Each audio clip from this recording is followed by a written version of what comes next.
Hi friends, ഇത് നമ്മളുടെ Kanyakumari ട്രിപ്പിന്റെ last പാർട്ടാണ്. മുൻപത്തെ പാർട്സ് കാണാത്ത ആരെങ്കിലും ഒക്കെ ഉണ്ടെങ്കിൽ ചാനലിലും അതുപോലെ ലിങ്ക് ഞാൻ ഡിസ്ക്രിപ്ഷനിലും ആഡ് ചെയ്തിട്ടുണ്ട്, അതും കൂടെ ഒന്ന് കണ്ടിട്ട് വരണേ. ഇനി നമ്മൾ പോകുന്നത് വിവേകാനന്ദ പാറയിലേക്കും അതുപോലെ തിരുവള്ളൂർ സ്റ്റാച്യുവിലേക്കുമാണ്. അതിനുവേണ്ടി നമ്മൾ വന്നിരിക്കുന്നത് കന്യാകുമാരി ഫെറി സർവീസ് നടത്തുന്ന സ്ഥലത്തേക്കാണ്. കന്യാകുമാരിയിലെ പൂമ്പുഹാർ ഷിപ്പിംഗ് കോർപ്പറേഷൻ നടത്തുന്ന ഒരു ബോട്ട് സർവീസ് ആണ് കേട്ടോ ഇത്. തമിഴ്നാട് സർക്കാരിന്റെ തന്നെ ഉടമസ്ഥതയിലുള്ള ഒരു സ്ഥാപനമാണ്. ഈ ഒരു ഫെറി സർവീസ് ആണ് നമ്മളെ വിവേകാനന്ദ പാറയിലേക്കും അതുപോലെ തന്നെ തിരുവള്ളൂർ സ്റ്റാച്യുവിലേക്കും ഒക്കെ എത്തിക്കുന്നത്. സാധാരണയായിട്ട് രാവിലെ 8 മുതൽ വൈകുന്നേരം 4 വരെ ഈ ഒരു സർവീസ് ലഭ്യമാണ്. പിന്നെ മോശം കാലാവസ്ഥയൊക്കെ ആണെങ്കിൽ മീൻസ് ഭയങ്കര ശക്തമായ തിരമാലയൊക്കെ ആണെങ്കിൽ താൽക്കാലികമായിട്ട് ഈ ഒരു സർവീസ് നിർത്തിവെക്കും. ഇവിടെ നമുക്ക് ടിക്കറ്റ് എടുക്കണം കേട്ടോ.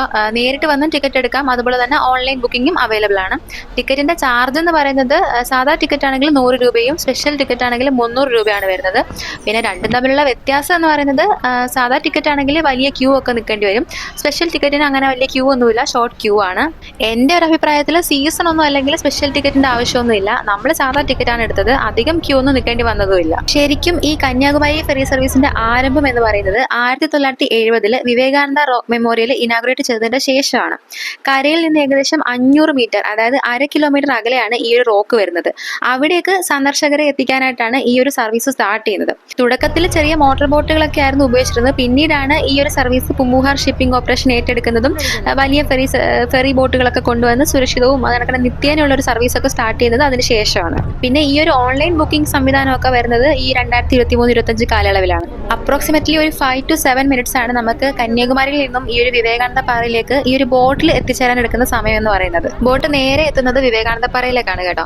നമ്മൾ വന്ന് കയറുമ്പോൾ തന്നെ റൈറ്റ് സൈഡിലായിട്ട് ഒരു ടിക്കറ്റ് കൗണ്ടർ ഉണ്ട്. ഇവിടുത്തെ സന്ദർശനത്തിന് നമുക്ക് സെപ്പറേറ്റ് ടിക്കറ്റ് എടുക്കണം. ബോട്ട് സർവീസിന്റെ ടിക്കറ്റ് ഒന്നും ഈ ഒരു സന്ദർശനത്തിന് ബാധകമേ അല്ല. 30 രൂപയാണ് ഇവിടുത്തെ ഒരു ചാർജ് വരുന്നത്. പിന്നെ കുറച്ച് സ്റ്റെപ്സ് ഒക്കെ കയറി മുകളിലേക്ക് വരുമ്പം ഈ റൈറ്റ് സൈഡിൽ കാണുന്നതാണ് ശ്രീപാദ മണ്ഡപം. അതുപോലെ ഈ ലെഫ്റ്റ് സൈഡിൽ കാണുന്നതാണ് വിവേകാനന്ദ റോക്ക് മെമ്മോറിയൽ അഥവാ നമ്മുടെ വിവേകാനന്ദ പാറ.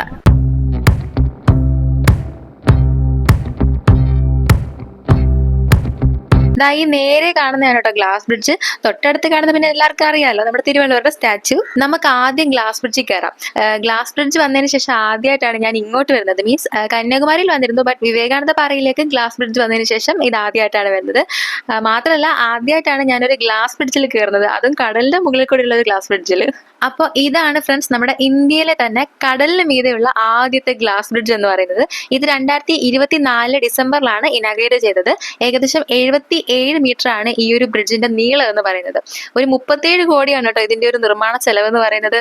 നേരെ നടന്നു വന്ന് ബ്രിഡ്ജിലേക്ക് കയറാൻ നേരം ഈ ഗ്ലാസ്സിൽ കൂടെ താഴോട്ട് നോക്കുമ്പോൾ കാണുന്നത് കടലാണ്. അത് കാണുമ്പോൾ നല്ലൊരു എന്താ പറയുക, ഒരു ചെറിയൊരു ടെൻഷൻ വരും നമുക്ക് കയറാൻ വേണ്ടിയിട്ട്. പക്ഷെ വാമിക്കുട്ടി വലിയ ടെൻഷൻ ഒന്നുമില്ല, നല്ല അന്തസ്സായിട്ട് ഇതാ കയറി നടക്കുന്നുണ്ട്. ഈ ബ്രിഡ്ജിന്റെ ഒരു പ്രധാന ലക്ഷ്യം എന്ന് പറയുന്നത് വിവേകാനന്ദ പാറയും അതുപോലെ തന്നെ തിരുവള്ളൂർ സ്റ്റാച്യുവിനെയും കൂടെ ബന്ധിപ്പിക്കുക എന്ന് പറയുന്നതാണ്. മുമ്പ് ഇവിടെ വന്നിട്ടുള്ളവർക്ക് അറിയാൻ പറ്റും, ആദ്യം നമുക്ക് വിവേകാനന്ദ പാറയിൽ നിന്നിട്ട് തിരുവള്ളൂർ സ്റ്റാച്യുവിന്റെ അടുത്തേക്ക് പോകണമെങ്കിൽ ബോട്ടിന്റെ ഒക്കെ ആവശ്യം വരുമായിരുന്നു. വലിയ തിരക്കുള്ള സമയത്തൊക്കെ ആണെങ്കിൽ അത് ഭയങ്കര പാടല്ലേ. ഇപ്പൊ കാര്യം സിമ്പിളായി. അങ്ങനെ നമ്മൾ തിരുവള്ളൂർ സ്റ്റാച്യുവിന്റെ അടുത്തെത്തി കേട്ടോ.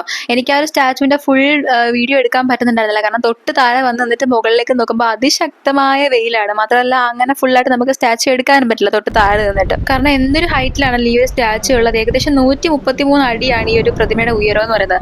പിന്നെ ഒരു ഇൻട്രസ്റ്റിംഗ് ഫാക്ടർ എന്ന് പറയുന്നത് 133 അടി എന്ന് പറയുന്നത് ഈ തിരുക്കുറളിലെ 133 അധ്യായങ്ങളെയാണ് കേട്ടോ സൂചിപ്പിക്കുന്നത്. ഞാൻ ശരിക്കും ആദ്യമായിട്ട് വരുന്നത് ഞാൻ 10th പഠിക്കുന്ന സമയത്തായിരുന്നു. എന്നെ സ്കൂളിൽ നിന്ന് ടൂർ കൊണ്ടുവന്നിട്ടുണ്ടായിരുന്നു.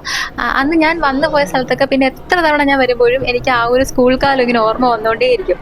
ടൂർ വന്നതും ഇവിടെ സ്റ്റേ ചെയ്തതും ഇവിടെ ഒക്കെ ഫ്രണ്ട്സിന്റെ കൂടി ഇങ്ങനെ നടന്നതും ഒക്കെ ഇങ്ങനെ ഓർമ്മ വരും. അതിൽ ഏറ്റവും രസകരമായ ഒരു സംഭവമാണ്, നമ്മൾ ഇങ്ങോട്ട് ടൂർ പ്ലാൻ ചെയ്യുന്ന സമയത്ത് സ്കൂളിൽ നിന്ന് ഇങ്ങനെ പറഞ്ഞിട്ടുണ്ടായിരുന്നു നമ്മൾ വിവേകാനന്ദ പാറയിലും അതുപോലെ തിരുവള്ളൂർ സ്റ്റാച്യുവിന്റെ അടുത്തൊക്കെ പോകുന്നുണ്ട്, അപ്പോൾ അവിടെ ഭയങ്കര കാറ്റാണ്, അതുകൊണ്ട് മാക്സിമം എല്ലാവരും ചുരിദാർ ഇറക്കിയിട്ട് വരാൻ നോക്കണം. എനിക്കാണെങ്കിൽ ആ സമയത്ത് ഏറ്റവും കൂടുതൽ മിഡിയും ടോപ്പും ഒക്കെയാണ് ഉള്ളത്. അങ്ങനെ ആ സമയത്ത് എനിക്കൊരു ലോങ് സ്കേർട്ടും ടോപ്പും ഉണ്ട്, അത് ഇട്ടുകൊണ്ട് ഞാനിങ്ങ് പോന്നു. പക്ഷെ സംഭവം എന്താണെന്ന് വെച്ച് കഴിഞ്ഞാൽ അന്ന് നല്ല കാറ്റായിരുന്നു. ഈ തിരുവള്ളൂർ സ്റ്റാച്യുവിന്റെ അടുത്ത് വന്നിട്ട് ആ സ്കേർട്ട് ഒതുക്കി പിടിച്ച് ഞാൻ നടന്നൊരു നടത്തമുണ്ട്. ആ നടത്തം ഞാൻ എൻ്റെ ജീവിതത്തിൽ മറക്കത്തില്ല. അടുത്തായിട്ട് നമ്മൾ പോകുന്നത് ശ്രീപാദ മണ്ഡപത്തിലേക്കാണ് കേട്ടോ. ഇത് നമ്മുടെ കന്യാകുമാരി ദേവിയായിട്ട് ബന്ധപ്പെട്ട ഒരു മണ്ഡപമാണ്. അതായത് കഴിഞ്ഞ പാട്ടിൽ ഞാൻ കന്യാകുമാരി ദേവിയുടെ സ്റ്റോറി പറഞ്ഞിട്ടുണ്ടായിരുന്നു. അതിൽ ദേവി ശിവഭഗവാനെ പ്രതിപ്പെടുത്താൻ വേണ്ടിയിട്ട് കഠിന തപസ് അനുഷ്ഠിച്ച കാര്യം പറഞ്ഞിരുന്നു. അങ്ങനെ ദേവി കഠിന തപസ് അനുഷ്ഠിച്ച സ്ഥലമാണിത്. ഇങ്ങനെ തപസ് അനുഷ്ഠിക്കുന്ന സമയത്ത് ദേവിയുടെ കാൽപാദം അവിടെ പതിഞ്ഞു എന്നാണ് വിശ്വാസം. അതുകൊണ്ടാണ് ഇവിടെ ശ്രീപാദ മണ്ഡപം എന്നറിയപ്പെടുന്നത്. മണ്ഡപത്തിന്റെ അകത്തേക്ക് നമുക്ക് വീഡിയോ എടുക്കാൻ പറ്റില്ല കേട്ടോ, അതാണ് ഞാൻ ഉള്ളിലെ വീഡിയോ ഒന്നും കാണിക്കാത്തത്. ഇനി നമ്മൾ വിവേകാനന്ദ പാറ അഥവാ വിവേകാനന്ദ റോക്ക് മെമ്മോറിയലിലേക്കാണ് പോകുന്നത്.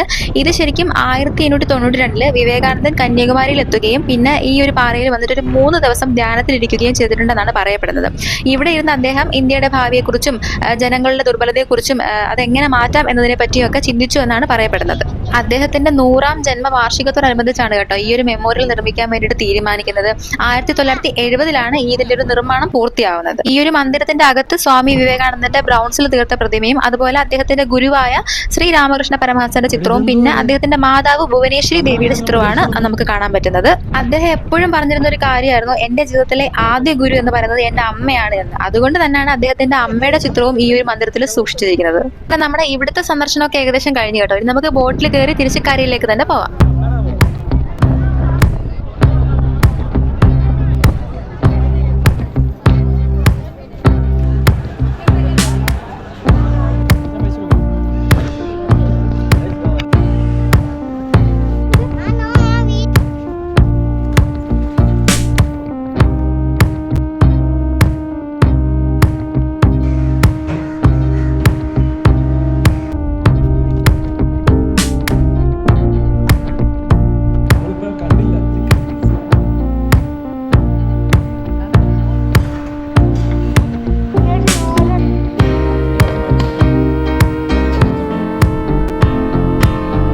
അങ്ങനെ ഈ ഒരു കന്യാകുമാരി ട്രിപ്പ് ഇവിടെ അവസാനിക്കുകയാണ് കേട്ടോ. യാത്രകൾ ഒരിക്കലും അവസാനിക്കുന്നില്ല. ഇനിയും കൂടുതൽ നല്ല യാത്രകളും മറ്റു വിശേഷങ്ങളും ഒക്കെ ആയിട്ട് ഞാൻ ഇനിയും വരും. നമുക്ക് മറ്റൊരു വ്ലോഗിൽ കാണാം. അതുവരെ ബൈ.